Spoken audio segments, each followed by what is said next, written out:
अस्सलाम वालेकुम स्टूडेंट्स। आज हमारा जो टॉपिक है जो हम आज पढ़ेंगे वो है gram atomic mass, gram molecular mass, gram formula mass, Avogadro's number, mole mass relationship. ठीक है, ये हम टॉपिक्स पढ़ेंगे। फर्स्ट ऑफ ऑल है gram atomic mass. If atomic mass of an element expressed in grams then it is called gram atomic mass. ठीक है, हमने क्या करना है कि जो एटॉमिक मास है उसको हमने एक्सप्रेस करना है किसमें, ग्राम्स में। तो हम इसको क्या कहेंगे, ग्राम एटॉमिक मास भी इसको कहते हैं, ग्राम एटम भी कहते हैं और सिंपली मोल भी कहते हैं। इसकी एग्जांपल देखिए, हमने आपको सिंपल एक एलिमेंट की है, एक एटम की एग्जांपल लेनी है। 1.008 ग्राम ऑफ हाइड्रोजन।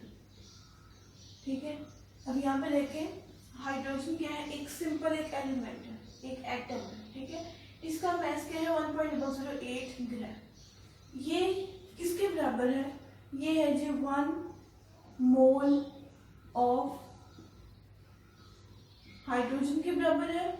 और इसी को हम कह सकते हैं कि ये है 1 ग्राम एटम के बराबर, 1 ग्राम एटम या 1 ग्राम एटॉमिक मास के बराबर। ठीक है, तो आपने याद रखना है कि ग्राम एटॉमिक मास में आपने एग्जांपल किसकी लेनी है, आपने एलिमेंट की। ये सिंपल एक एटम की एग्जांपल लेनी, किसी मॉलिक्यूल की एग्जांपल नहीं लेनी। ठीक है, नेक्स्ट ग्राम मॉलिक्यूलर मास है, तो इसमें भी हम किसको करेंगे, इसमें हम एटॉमिक मास को ग्राम में कर रहे थे एक्सप्रेस, इसमें हम मॉलिक्यूलर मास को ग्राम में एक्सप्रेस करेंगे। लाइक आप यहाँ पे आप एग्जांपल ले रहे हैं हाइड्रोजन मॉलिक्यूल के, मैं एग्जांपल लेती हूँ। तो 2.016 ग्राम ऑफ H2। ठीक है, लुक एट, यहाँ पे सिंपल H था मतलब एटम था, ये H2 है तो मतलब कि ये मॉलिक्यूल है। तो इस मॉलिक्यूल का ये मास है which is equal to 1 mole of H2। ठीक है, यहाँ हम इसको क्या कह सकते हैं, 1 ग्राम मॉलिक्यूल, 1 ग्राम मॉलिक्यूल के बराबर या 1 ग्राम मॉलिक्यूलर मास के बराबर। ठीक है, नेक्स्ट इसी तरह है ग्राम फार्मूला मास। तो ग्राम फार्मूला मास में हमने क्या करना है, फार्मूला मास जो है उसको हमने एक्सप्रेस करना है। और फार्मूला मास होता है किसका है, आयोनिक कंपाउंड का होता है। ठीक है, आयोनिक कंपाउंड, उसका फार्मूला मास एक्सप्रेस किस में करना है, ग्राम्स में करना है। ठीक है, अब देखिए यहाँ पे हम क्या ले रहे थे, सिंपल एटम या एलिमेंट ले रहे थे, यहाँ पे हम क्या ले रहे थे, मॉलिक्यूल, और यहाँ पे हम ले रहे हैं आयोनिक कंपाउंड। ठीक है, एटम का एटॉमिक मास होता है, मॉलिक्यूल का मॉलिक्यूलर मास होता है और आयोनिक कंपाउंड का फार्मूला मास होता है। अब इसकी एग्जांपल देखें, NaCl है, NaCl इज आयोनिक कंपाउंड। ठीक है, उसका मास जो होता है वो 58.5 होता है। तो 58.5 ग्राम ऑफ क्या है, NaCl इज इक्वल टू किसके बराबर होगा, ये 1 gram formula mass, 1 gram formula of NaCl। ठीक है, इसी तरीके से इसको भी हम कहेंगे किसके बराबर है, 1 मोल ऑफ, ठीक है, 1 मोल ऑफ NaCl के बराबर। ठीक है, यहाँ पे भी देखिए हम यहाँ पे क्या लिख रहे हैं, 1 मोल ऑफ हाइड्रोजन एटम है, ये 1 मोल ऑफ हाइड्रोजन मॉलिक्यूल है। तो ये 1 मोल किसका हुआ, NaCl आयोनिक कंपाउंड का हुआ। ठीक है स्टूडेंट्स, नेक्स्ट है मोल। मोल की जो बहुत ही बेसिक डेफिनेशन है और इंटरव्यू में भी जो मोस्टली क्वेश्चंस जो है ये सिंपल जो होते हैं बेसिक, ये पूछे जाते हैं। मोल क्या होता है, atomic mass of an atom, molecular mass of a molecule, formula mass of an ionic compound. If expressed in grams, then it is called mole. ठीक है, अब देखिए इन्हीं तीनों डेफिनेशन से आपने जो है वो मोल की डेफिनेशंस जो है वो निकाली है।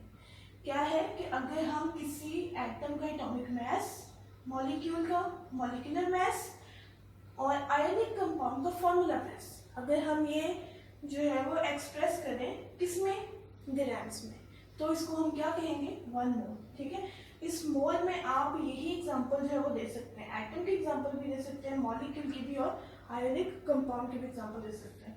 नेक्स्ट है एवोगैड्रोस नंबर। एवोगैड्रोस नंबर होता है कलेक्शन ऑफ 6.02 10⁻23 पार्टिकल्स। मतलब हम ये पार्टिकल्स क्यों लिख रहे होते हैं, क्योंकि जो भी हमारे लिक्विड सब्सटेंस है, मतलब एटम्स मॉलिक्यूल्स वगैरह से मिलकर बने हुए हैं, और इनकी इतनी ज़्यादा क्वांटिटी होती है, मतलब इनको हम काउंट नहीं कर सकते। ठीक है, इसलिए एक नंबर जो है ये दिया जाता है। तो ये नंबर शो करता है कि जो है, जो अगर हम ले रहे हैं एक मोल, अगर हम ले रहे हैं एटम का ले रहे हैं एक मोल, तो उसमें इतने एटम्स पाए जाते हैं। एक मोल अगर हम हाइड्रोजन मॉलिक्यूल का ले रहे हैं तो उसमें इतने जो है वो मॉलिक्यूल्स पाए जाते हैं। अगर हम एक मोल आयनिक कंपाउंड का ले रहे हैं तो उसमें इतने क्या पाए जाते हैं, फॉर्मूला यूनिट्स उसके अंदर पाए जाते हैं। ठीक है, तो आपने ये एवोगैड्रोस नंबर में भी एग्जांपल यही लिख देनी है, लेकिन सबके जो है वो लास्ट पे आप ये लिख दें, it is equal to 6.02 10⁻23 atoms. ठीक है, जो 1 मोल ऑफ हाइड्रोजन है वो इतने एटम्स के बराबर है। इसी तरह जो 1 मोल ऑफ हाइड्रोजन मॉलिक्यूल है वो इतने मॉलिक्यूल्स के बराबर है। ठीक है, 10⁻23 मॉलिक्यूल्स के बराबर है। और इसी तरह जो है ये हम आयनिक कंपाउंड ले रहे हैं तो ये भी इतने 6.02 10⁻23 फॉर्मूला यूनिट्स के, ठीक है, फॉर्मूला यूनिट्स के बराबर। ठीक है, नेक्स्ट है मोल मास रिलेशनशिप। ठीक है, मोल मास रिलेशनशिप क्या होता है, number of moles is equal to known mass over molar mass. तो ये नाउन मास क्या है, उस सब्सटेंस का मास। ठीक है, ये मोलर मास क्या है, इस मोलर मास में ये एटॉमिक मास भी आ सकता है। ठीक है, ये मॉलिक्यूलर मास भी आ सकता है, फॉर्मूला मास भी आ सकता है। ठीक है, क्योंकि मोलर मास में और अगर इनमें से किसी एक में आपको डिफरेंस पूछा जाए कि क्या होता है, तो मोलर मास जो है वो एक जनरल टर्म है, और इस जनरल टर्म में जो है ये एटॉमिक मास भी आ सकता है, मॉलिक्यूलर मास भी आ सकता है, फॉर्मूला मास भी आ सकता है। लेकिन अगर स्पेसिफिकली आपको एटॉमिक मास कहा जाए, इसका मतलब एटम्स का, ठीक है, जो है मास हो गया, और मॉलिक्यूलर मास कहा जाए तो मॉलिक्यूल्स का मास हो गया। इसी तरह फॉर्मूला मास कहा जाए तो ये आयनिक कंपाउंड के जो है फॉर्मूला यूनिट्स उनका मास हो गया। ठीक है स्टूडेंट्स, ये नंबर ऑफ मोल्स का है फॉर्मूला। उसके बाद है number of particles. Number of particles का मतलब ये है, अब ये पार्टिकल्स क्या हो सकते हैं, ये पार्टिकल्स एटम्स भी हो सकते हैं, मॉलिक्यूल्स भी हो सकते हैं, और आयनिक कंपाउंड के फॉर्मूला यूनिट्स भी हो सकते हैं। ठीक है, तो इस तरह के क्वेश्चंस आते हैं कि पार्टिकल्स कैलकुलेट करें, और उन पार्टिकल्स में या तो मतलब डायरेक्ट पार्टिकल्स से लिखा होता है, या फिर कहा होता है कि नंबर ऑफ एटम्स कैलकुलेट करें, नंबर ऑफ मॉलिक्यूल्स कैलकुलेट करें। तो उसमें फॉर्मूला हमेशा यही लगेगा, number of particles is equal to number of moles multiply by Avogadro number. Avogadro number को हम रिप्रेजेंट Na से कर रहे होते हैं। ठीक है, और नंबर ऑफ मोल्स की जगह फिर आप नंबर ऑफ मोल्स को फॉर्मूला लगा दें, नाउन मास ओवर मोलर मास। ठीक है, तो नंबर ऑफ पार्टिकल्स किसके बराबर हो जाएंगे, noun mass over molar mass multiply by Avogadro number. ठीक है, इससे रिलेटेड मुख्तलिफ जो है वो न्यूमेरिकल्स हैं